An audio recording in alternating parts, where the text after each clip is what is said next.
আজকে ৮ই মে ২০২৬ আমরা ইসলামপুরে এসেছি আমাদের এক পিসির নাতনির অন্নপ্রাশন অ্যাটেন্ড করতে। এবং কালকে ২৫শে বৈশাখ, তার আগের দিন, এটা শুক্রবার রাতে আমাদের সাথে এসছে মা, বড় কাকিমণি ও মেজ কাকিমণি। আর এই ছোট্ট মিষ্টি মেয়েটির অন্নপ্রাশন আজকে। ঘর ভর্তি সকল আত্মীয় স্বজন, পিসেমশাই, পিসি এবং সবাই মিলে গল্প করছে। এরপরেই আমরা এটি বাড়ি, পিসিদের বাড়ি ইসলামপুরে। সেখান থেকে আমরা ভবনে চলে গেলাম, যেখানে আয়োজন করা হয়েছে।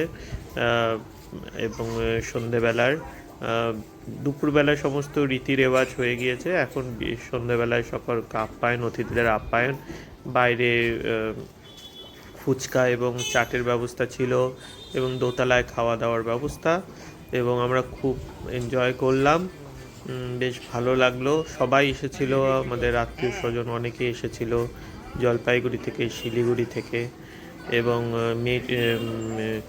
খুব মিষ্টি মেয়ে, আমাদের ভাই রাজা, তার মেয়ে খুবই মিষ্টি, ছোট্ট একটি মেয়ে। আর সবাই মিলে ওকে আদর করলো, আশীর্বাদ করলো, এবং এই অনুষ্ঠানটি খুব সুন্দরভাবে হচ্ছিল। তখনও বহু লোক এসে পৌঁছেনি। আমরা তখন এই 7টা, 7:30 বাজে, আমরাই সবার আগে এসেছি। সবাই পরিচিত, এবং পিসি পিসেমশাই খুব খুশি হয়েছিলেন আমরা আসাতে। সবাই মিলে ফটো সেশন করা হলো। এবং যখন 8টা বেজে গেল, আমাদের 8টা, 8:30 বাড়ি ফেরার পালা, কারণ আমাদের বাড়ি ফিরতে আরও 2-2.5 ঘন্টা সময় লাগবে।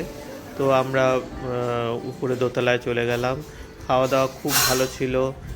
মাছ, মাংস, চাটনি, মিষ্টি, খুব সুন্দর ব্যবস্থা ছিল। এবং সমস্ত করে আমরা রাত্রি 9টায় রওনা হয়ে গেলাম, আর 11:30 বাড়ি পৌঁছে গেলাম।